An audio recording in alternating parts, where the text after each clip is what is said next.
जय श्री राम। बहुत स्वागत आपका। बात करेंगे मई का माह किस प्रकार घटित होगा हमारे वृष राशि के प्यारे जातक जातिका के बारे में। अधिकतम देखा गया है कि जो हमारे वृष राशि के प्यारे जातक जातिका हैं, इनका कद मध्यम होता है।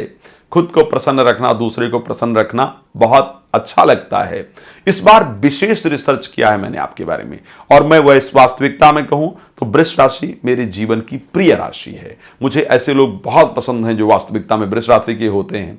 आज ये वीडियो लंबी हो सकती है, थोड़ा सा ज्यादा रिसर्च किया है, तो मैं चाहता हूं वो सारी जानकारी विस्तार से आपको मिले, आप समझ पाए पहले कि क्या वास्तविकता में मेरी वृष राशि है भी या नहीं है। ये सारी जानकारी आज देंगे। वृष राशि कब बनती है?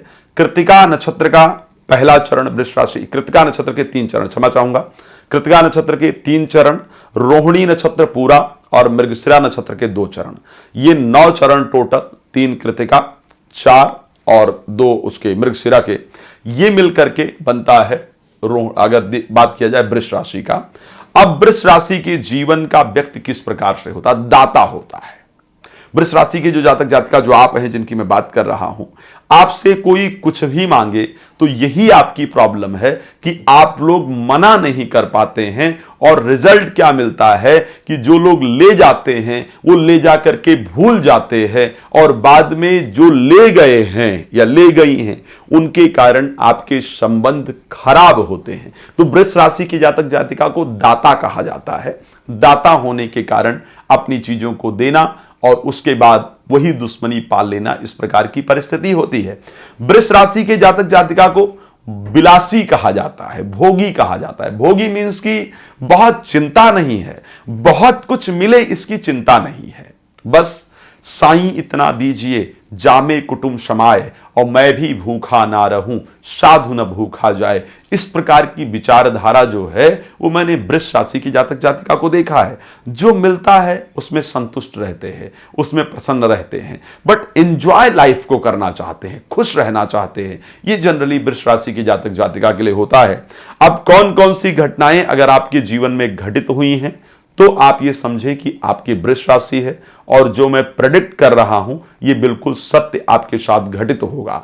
एक बात और ध्यान रखिएगा, अगर ये घटनाएं घटित हुई हैं तो आप कॉल करके, कॉल अपॉइंटमेंट लेकर के, समय लेकर के अपने बारे में मेरे साथ बात कर सकते हैं और आगे आने वाले भविष्य की पूरी तरह से जानकारी प्राप्त कर सकते हैं। चलिए, 3 वर्ष के जब आप थे, 6 वर्ष में 3 वर्ष, 6 वर्ष, 8 वर्ष, 33 वर्ष, 46 वर्ष, 52 वर्ष और 63 वर्ष, ये वर्ष बड़े महत्वपूर्ण होते हैं।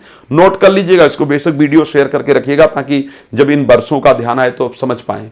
तीसरा वर्ष आपके जीवन का, छठा वर्ष आपके जीवन का, 8वां वर्ष आपके जीवन का, 33वां वर्ष आपके जीवन का, 52 वर्ष आपके जीवन का और 63 वर्ष। इन वर्षों के अंतर्गत जीवन में कुछ अच्छी परिस्थितियां होती हैं, साथ में कुछ खराब भी होती हैं। खराब क्या होती हैं? अग्नि से, लोहे से, 4 पैर वाले जानवरों से, सर्प से, इस प्रकार की परिस्थिति पैदा होती है कि हम जीवन में परेशान होते हैं, इनसे हमको खतरा इत्यादि होता है। रोग का भय रहता है, देवता के कोप से भय बना रहता है। और अगर चंद्रमा आपकी कुंडली के अंतर्गत शुभ हो, वो देखना थोड़ा महत्वपूर्ण है। अगर चंद्रमा आपकी कुंडली के अंतर्गत शुभ होता है तो ऐसी परिस्थिति में आपकी उम्र होती है 85 वर्ष, 85 ईयर, 85 वर्ष आपकी उम्र होती है। 6 मास और 7 दिन तक आप इस धरती पर अपनी जिंदगी को बिताते हैं। अब इन्हीं को कनेक्ट करते हुए हम मई महीने में एंटर करते हैं कि अगर इस प्रकार की परिस्थितियां जिस वर्षों की हमने बात की है इस प्रकार रहा है तो मई का माह मेरा किस प्रकार व्यतीत होने वाला है। मई में आप जो व्यस्तता रहेगी ना आपकी, वो रहेगी परिवार के साथ। मई में घर में मांगलिक कार्य का आयोजन होगा, अर्थ का आगमन होगा, धन खूब आएगा। मई महीने में परिवार के साथ समय व्यतीत करेंगे।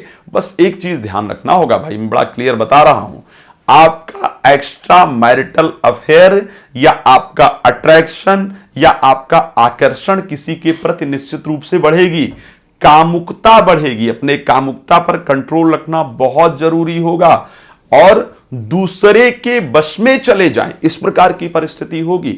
शुक्र और मंगल दोनों एक साथ 10 तारीख तक गोचर करने वाले हैं आपके सेकंड हाउस में, और सेकंड हाउस में इनका एक साथ गोचर करना 10 मई तक आर्थिक परिस्थिति को जरूर बढ़ाएगा। वैसे ये समय जो चल रहा है उसमें आर्थिक परिस्थिति आपकी बढ़ कहां रही है, पैसा आ बाद में रहा है, जाने की स्पीड पहले बन रही है। तो इस प्रकार की परिस्थिति, लेकिन मई का माह आपके लिए कुछ इस प्रकार की परिस्थितियां जरूर लेके आने वाला है, इसमें कोई दो राय नहीं है।